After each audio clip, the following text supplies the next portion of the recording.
Chief Meteorologist Brad Barton live at 8:20. We have a new flash flood warning being issued for Rockwall County, along with a new area of rain in Collin County. Stand by as we alert other stations in the area on WBA.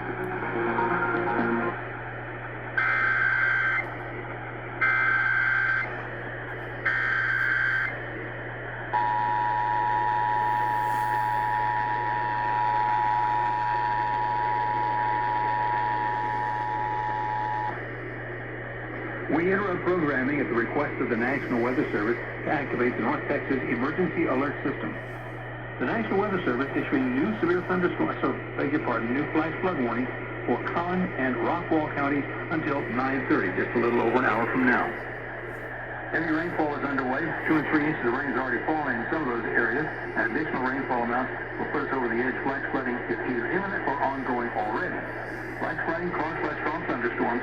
And our flash flood warnings again are for southeastern Collin County and Rockwall County until 9:30.